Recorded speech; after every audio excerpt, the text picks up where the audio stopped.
बिल्कुल हिंदूवादी नेता लालू सिंह सोढ़ा, जब हिंदू मुस्लिम की बात आती है, यहाँ कोई भी ऐसा कांड होता है तो सबसे पहले वहाँ पहुँचते हैं। लेकिन इस गरीबों के आशीर्वाद उजड़ रहे थे, तब हिंदूवादी नेता लालू सिंह सोढ़ा समाज सेवी के नाते वहाँ पहुँच जाते। गलती उनकी है जो जिन्होंने उनको बसने में सहयोग किया है, कहीं ना कहीं सहयोग किया है, चाहे अधिकारी हो चाहे राजनेता। चाहे किसने था, कहीं ना कहीं उन लोगों का बसाने में भी सहयोग था, या फिर बसा दिया तो उनको वहाँ रियायत दर पर जो अलॉटमेंट होना चाहिए।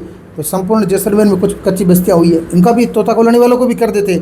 उनको पूछो कि अमर सागर के पास में जो भील पाकिस्तान से वहाँ पर प्रताड़ित होकर के एक धार्मिक प्रताड़ना सहन करके यहाँ पर आए थे, रातों रात उनके ऊपर बुलडोजर चला दिए, वह उनको मंजर नहीं दिखता। ठीक है, भाजपा के राज में अधिकारी ने उजाड़ा है तो कांग्रेस वाले राजनीति करने आ जाते हैं, लेकिन कुल मिला के उन गरीबों को पिसना ही है। जैसलमेर नगर परिषद द्वारा तोता कॉलोनी में जो कार्रवाई की गई है, उसको लेकर आज हमारे साथ मौजूद है लालू सिंह जी सोढ़ा, जो हिंदू संतवादी नेता है। कई ऐसे मामले होते हैं जहाँ सबसे आगे रहते हैं, इस बार वहाँ नज़र नहीं आई, तो हमने ये सोचा गया लालू सिंह सोढ़ा से कुछ बातचीत करते हैं कि इस भयावह मंजर को देखकर आपकी क्या प्रतिक्रिया है। सर, आप जो भयावह मंजर देखा होगा, जिस तरह से महिलाएं बच्चे रो रही थी, जहाँ इतनी भयावह तस्वीर या जो दयनीय तस्वीर थी, वो देखकर आपको क्या लगा? देखिए क्या है कि पहली बात तो उन लोगों को वहाँ पर जहाँ पर जो चीज़ वहाँ पर कॉलोनी प्रस्तावित है या जो गवर्नमेंट की लैंड है वहाँ पर बसना नहीं चाहिए। और दूसरी बात, वहाँ पर अगर बस गए हैं तो कहीं न कहीं प्रशासनिक अधिकारियों को उस समय हटा लेना चाहिए कि डिमार्केशन करके पहले से तय कर दिया जाना चाहिए कि आज की यथा स्थिति में ये है कि कुछ कॉलोनियों के बाहर कच्चे मकान है, पक्के मकान है, या फिर वो अभी कॉलोनी में पट्टे नहीं दिए हुए हैं, तो जिसको अवैध कहते हैं, उसका डिमार्केशन होना चाहिए कि इससे आगे तो कम से कम न बढ़े। तो ये कहीं न कहीं किन्हीं न किन्हीं अधिकारियों ने आज से पूर्ववर्ती जो अधिकारी रहे हैं या जो वर्तमान में हैं, उन लोगों ने किसी न किसी प्रकार से, ये पूर्ण रूप से संदेह हो रहा है कि किसी न किसी प्रकार से उन लोगों ने कहीं या तो बसाने में सहयोग किया है या फिर कहीं उनको बसाया गया है। तो वह भी इतने ही दोषी हैं कि एक व्यक्ति वहाँ पर बैठ जाता है, वर्षों तक वहाँ पर रहता है, और वर्षों तक वहाँ पर रहने के बाद में जैसी भी उसकी आर्थिक स्थिति या उसका सामर्थ्य होता है, उस अनुसार वह अपना आशियाना मजदूरी करने के लिए वहाँ पर बनाता है। और बनाने के बाद में कुछ वर्ष बाद में तो वहाँ पर कोई प्रोजेक्ट ला करके वहाँ पर उनको गिराना, ये भी ठीक नहीं है। लेकिन इनका भी एक ये है कि कोई कॉलोनी में जाकर के बस जाते हैं, वहाँ पर पट्टे मिल जाते हैं, उन पट्टों को बेच देते हैं, और उसके बाद में किसी नई कॉलोनी या नई जगह देख करके वहाँ पर बसना, उनका भी ये व्यवहार ठीक नहीं है। और ठीक प्रशासनिक अधिकारियों का भी नहीं है कि बसने से पहले उजाड़ देना चाहिए ताकि उनको कम से कम आर्थिक नुकसान न हो। एक झोंपड़ी बनाई हुई है, उस झोंपड़ी बनाने का उसका सामर्थ्य था, और एक छोटा सा टाँका बनाया, तो मतलब वो उसका सामर्थ्य उतना ही था, उस सामर्थ्य के अनुसार उसने बनाया, और उसका आशियाना उजड़ता है तो किसी व्यक्ति का घर उजड़ता है तो बहुत बड़ी स्थिति होती है कि वो उसका घर है, वो नहीं उजड़ना चाहिए। लेकिन उनको जैसे वहाँ पर मिल जाता है पट्टा, तो वह पट्टा बेच करके नई कॉलोनी में जाकर बसना भी नहीं चाहिए। इस प्रकार से दोनों प्रकार से देखा जाए तो ये गलत है। आपने ऐसी तस्वीर पहली बार देखी या पहले कभी इतनी भयावह तस्वीर या कार्रवाई देखने को मिली थी? जैसलमेर में 2004 के समय में गफूर भट्टा के स्थान पर ऐसा हुआ था, लेकिन लोगों की एक मेंटलिटी बन चुकी है कि एक बार वहाँ से उजाड़ेंगे, फिर जाकर के बसेंगे, फिर उनको नई जगह अलॉटेड होगी। आपने गफूर भट्टा की बात की, जहाँ पर लोगों ने अचानक 15 दिन के अंदर जो है वहाँ झोपड़े बनाए, चाहे वो अतिक्रमण कर रहे थे, उस बीच कार्य, लेकिन ये कह रहे कि हम 20 साल से यहाँ रह रहे हैं। देखो, गफूर भट्टा में भी जो 2004 का बंजर था, वह वहाँ पर रहना शुरू हुए, उसके बाद में वहाँ से उनको उजाड़ा, फिर वहाँ पर पट्टे दिए, तो लोगों की भी मेंटेलिटी बन चुकी है कि यहाँ से उजाड़ेंगे, फिर जाकर के हम वापस बस जाएंगे। तो ये प्रशासन का भी इस प्रकार का कई वर्षों से चल रहा है कि वहाँ से हटाना, फिर जाकर के नई जगह अलॉटेड करना, वहाँ पर बसाना, जिन लोगों को बसा करके उनको ज़मीन अलॉटेड की जाती है, वह लोग उस ज़मीन को बेच देते हैं। अभी जैसे है कि 3 साल तक नहीं बेच सकते, वो 3 साल वहाँ पर निकाल देते हैं, या फिर एग्रीमेंट करवा लेते हैं। एग्रीमेंट करवाने के बाद में उस ज़मीन को ले लेते हैं, और उसके बाद में वो किसी न किसी प्रकार से बेच करके फिर जाकर के नई कॉलोनी बसा देते हैं। इसलिए ये प्रक्रिया चलती रहती है। और जब नगर परिषद बहुत सहज रूप से उनको रियायत भी देती है, उस रियायत का भी एक कारण है कि जैसलमेर के अंदर दिन दिन नई कॉलोनियाँ, अब जैसे पहले कच्ची बस्तियाँ कुछ सीमित मात्रा में थी, अब दिन ब दिन कच्ची बस्तियाँ बढ़ती जा रही है, क्योंकि उनका अलॉटमेंट हो रहा है, उनको पट्टे मिल रहे हैं। शहर के अंदर बैठे उन लोगों को नहीं मिल रहा, जो शहर मुख्य के अंदर रह रहे हैं उसमें कहीं ना कहीं 100 मीटर 300 मीटर का दायरा आता है। पीढ़ियों से दशकों से सदियों से रह रही है, तो उन लोगों को पट्टा नहीं मिल रहा है, बाहर लोगों को मिल रहा है सहज रूप से, इसलिए वहाँ पर जाकर के बस मिली भगत से या पैसों से मिल रहा था? नहीं, वो पट्टा तो एक सरकारी प्रोसेस होता है, सरकार के द्वारा पॉलिसी बनती है, उस पॉलिसी के तहत मिलता है, लेकिन उस पॉलिसी का कहीं ना कहीं मिसयूज हो रहा है। तो मिसयूज हो रहा है, इसके कारण लोगों के स्वभाव में भी ये आ गया कि यहाँ पर कच्ची बस्ती बसाएंगे, इनके पट्टे मिल जाएंगे, ये किसी और को बेच देंगे, वहाँ पर होटलें खड़ी हो जाएगी, बड़ी बड़ी मंजिलें बन जाएगी, बिल्डिंगें बन जाएगी, फिर वो जाकर के नई कॉलोनी में जाके बस जाएंगे, उनको 25 से 30 लाख रुपए मिल जाएंगे। तो ये गरीब लोगों की सुविधा के लिए बनाया हुआ है, लेकिन उस सुविधा का दुरुपयोग भी होता है कहीं ना कहीं से। आपकी डबल इंजन सरकार है, ऐसे गरीबों के आशियाने उजाड़ना कहाँ तक सही है? नहीं, मैं ये कह रहा हूँ ना कि गरीबों के आशियाने अधिकारियों ने उजाड़े हैं। अधिकारी कौन? जो कांग्रेस सरकार में थे वही आज भी है, ऐसे अधिकारियों को हटाया नहीं गया है? क्या आपकी सरकार को कुछ और इनसे बेनिफिट है? नहीं, देखो, अधिकारी तो यहाँ से हटाएंगे तो कहीं ना कहीं भाजपा की सरकार है, वहीं जाकर के रहेंगे, वहाँ पर भी सरकार तो भाजपा की है। यहाँ से बाड़मेर भेज दे, जोधपुर भेज दे या फिर जयपुर भेज दे, लेकिन उनको यहाँ पर भेजेंगे तो सरकार के अंदर अधिकारी वही होते हैं, उनका आदान प्रदान होता है, एक जगह से दूसरे स्थान पर लगाया, दूसरे स्थान से यहाँ पर लगाया, तो इसलिए कुछ अधिकारी परिवर्तन भी हुए हैं।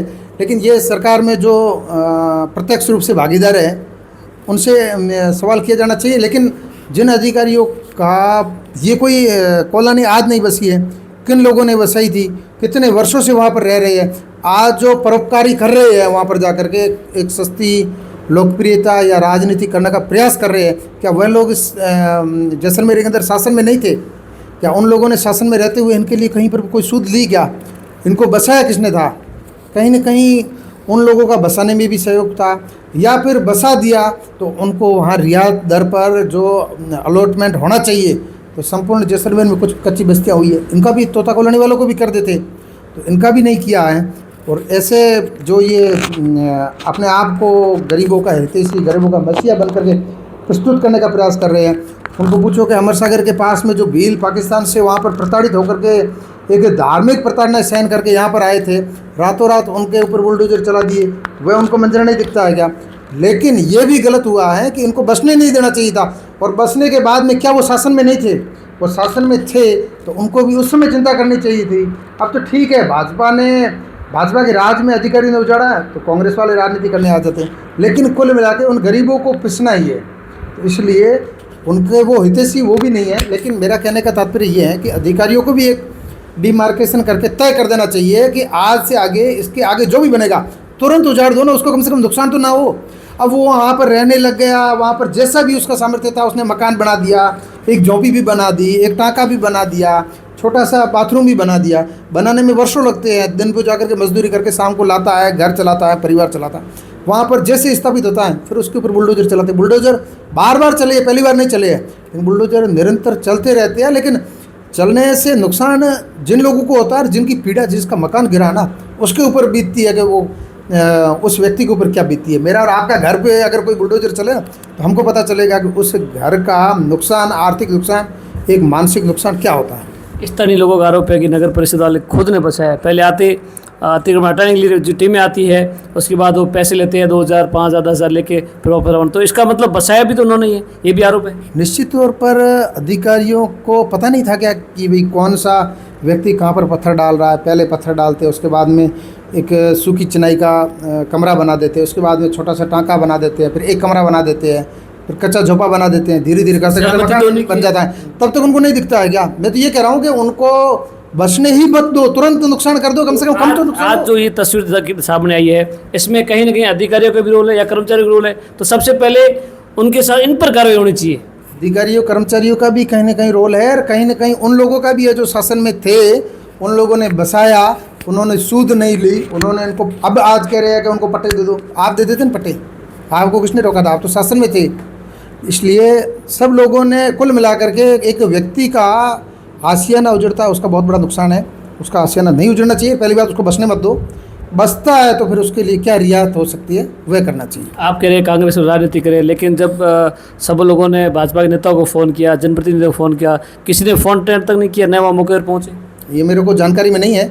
अब मैं कह रहा हूँ कि भाई ये भाजपा के अधिकारी पदाधिकारी वहाँ पर आकर के क्या कर लेते, जब वहाँ पर एक सरकार के द्वारा और नगर परिषद के द्वारा एक कॉलोनी का प्रपोजल बन गया है, वह फाइनल स्टेज पे आ गई है कि वहाँ पर कॉलोनी का अलॉटमेंट हो रहा है, तो उसको अलॉटमेंट के दौरान वही ज़मीन है जो कॉलोनी बसानी है और वही ज़मीन है जिसके ऊपर अतिक्रमण कर रखा है। दोनों प्रकार से, अब वो अधिकारी और कर्मचारी कहो या नगर परिषद कहो, नगर परिषद दोनों तरफ से मर रही है कि वहाँ पर कॉलोनी भी बसानी है और कॉलोनी का अलॉटमेंट भी करना है, नगर परिषद को रेवेन्यू जनरेट भी करना है और वहाँ पर अतिक्रमण भी है। तो दोनों प्रकार से इसलिए उन्होंने बीच का रास्ता निकाला कि इनको वहाँ से हटाए। लेकिन मैं ये कह रहा हूँ कि जब आपको भविष्य में दिखता था कि ये खाली जगह है, नगर परिषद की ज़मीन है, यहाँ पर बसने मत दो, तुरंत हटा दो। तुरंत हटाने से उसका उतना आर्थिक टीम भी तो होती है ना, जहाँ अतिक्रमण तो उसको पहले से बसने नहीं दिया जाए, हटाया नहीं जाए, तब आरोप भी लगे उनकी बिली बगल से बचाया गया, फिर उन पर कार्रवाई को लेकर आप सरकार से क्या मांग करोगे? मैं तो ये कह रहा हूँ कि कहीं ना कहीं वो बसाया तो है, तो बसे है ना, आज नहीं बसे हैं, वर्षों से बसे हैं। बसाने में भी कहीं ना कहीं अपन तय तक जाएंगे तो वे लोग भी है जो आज उनका परोपकारी कर रहे हैं कि आप लोगों ने बसा दिया तो बसा दिया, या फिर उन्होंने सह दी, तो निश्चित तौर पर नया अवैध अतिक्रमण करना चाहिए और कर दिया है तो उसका आशियाना नहीं उजड़ना चाहिए। और जैसे ही कर रहे हैं उस समय अगर उसको डिस्ट्रॉय कर दे तो उतना नुकसान नहीं होता जितना आज उनको दर्द हो रहा है, इतना उनको दर्द उस समय नहीं होता। जैसे पत्थर डाले तुरंत पत्थर हटा दो वहाँ से। अतिक्रमण की टीम होती है, अतिक्रमण का एक जाब्ता होता है, वो जाकर के समय समय पर शहर के अंदर निरीक्षण करते हैं। एक कहीं पर भी छोटा सा बाथरूम भी बना रहे हैं या फिर कोई अंडरग्राउंड बना रहे हैं, तुरंत नगर परिषद की टीम वहाँ पहुँच जाती है। तो यहाँ पर इतना बड़ी ये कॉलोनी बस गई और कितने वर्षों से बसी हुई है, उसको धीरे धीरे विस्तार हो रहा है, तो उसको भी ध्यान में रखना चाहिए। जब वहाँ पर ध्यान रख रहे हैं, एक अंडरग्राउंड बन रहा है या छोटा सा बाथरूम, सब जगह पैसे ले काम चला रहे हैं, चला रहे तो गलत बात है, उस पर कार्रवाई भी होगी, निश्चित तौर पर होनी चाहिए, जो गलत है उस पर होनी चाहिए। बिल्कुल। हिंदूवादी नेता लालू सिंह सोढा, जब हिंदू मुस्लिम की बात आती है, यहाँ कोई भी ऐसा कांड होता है तो सबसे पहले वहाँ पहुँचते हैं, लेकिन इस गरीबों के आशीर्वाद उजड़ रहे थे तब हिंदूवादी नेता लालू सिंह सोढा समाज सेवी के नाते वहाँ पहुँच जाते। देखो, वो हमारा वहाँ पर पहुँचने का विषय नहीं था, प्रशासन अपना काम, समाज सेवी जिस तरह से उजड़ गए, अब खुले आसमान के नीचे बैठे हैं, तो उनके जो खाने पीने का कहे या पानी की व्यवस्था कहे, किसी प्रकार से पहुंच जाते। बिल्कुल, वहाँ पर हमारे रिश्तेदार भी है जो जिनका आज आशियाना उजड़ा है, सब चीज़ें हैं, लेकिन वह अगर कहीं पर कोई व्यक्ति गलत कर रहा है तो उसका हम गलत का प्रोटेक्शन कहीं पर भी करते हुए आपको नज़र नहीं आएंगे। कहीं पर कुछ भी देख लो, जहाँ पर भी जो गलत होगा, देश के हित में होगा, राष्ट्र के हित में होगा, उस समय हम उसके पक्ष में खड़े रहेंगे। और अगर कहीं वो गलत है तो उन्होंने वहाँ से हटाया है और गलत के साथ में हम कभी खड़े नहीं रहेंगे। मैं ये नहीं कह रहा हूँ कि उनकी गलती है, उनसे ज़्यादा गलती उनकी है जिन्होंने उनको बसने में सहयोग किया है, कहीं ना कहीं सहयोग किया है, चाहे अधिकारी हो चाहे राजनेता हो, जिन्होंने भी उनको सहयोग किया, जिन्होंने उनको बसाया, आज वर्षों से बैठे हैं, उन्होंने अपने वहाँ पर आशियाने बना लिए हैं, जैसी भी उनका सामर्थ्य था। उन्होंने अपने बच्चे वहाँ पर पढ़ाने शुरू कर दिए है, वहाँ पर टैक्सी लेकर के अपना गुजारा करना आरम्भ कर 18 से 20 साल रहते, हालांकि सरकार का भी दावा है कि 12 साल रहते उनको पट्टा भी मिलना चाहिए। नहीं, सरकार का दावा, और उसमें जगह भी उन्होंने एक नगर परिषद की कॉलोनी के लिए अलॉटेड कर रखी है, उन्होंने प्रस्ताव बना दिया, उन्होंने पूरा का पूरा रोड मैप तैयार कर दिया, उसके अंदर तो वो देना संभव ही नहीं है। लेकिन अगर वहाँ पर 18 से 20 साल तक बैठे थे तो बैठने देना नहीं चाहिए था, बैठने दिया है तो फिर उनको इस प्रकार से उजाड़ना नहीं चाहिए। बिल्कुल। नगर परिषद की कार्रवाई से तमाम नेता है उनकी अलग अलग प्रतिक्रिया आ रही है। हालांकि ऑल ओवर देखा जाए तो जो पूरी की पूरी गलती कहे वो नगर परिषद कर्मचारियों और अधिकारियों की है, क्योंकि जब बस रही थी कॉलोनी तो बसते वक्त ही उन्हें जाकर वहाँ से हटाया जाता या उस वक्त कार्रवाई करते तो 2-4 झुग्गियाँ ही दौड़ती, इतना बड़ा भारी भरकम नुकसान है वो गरीबों को नहीं उठाना पड़ता।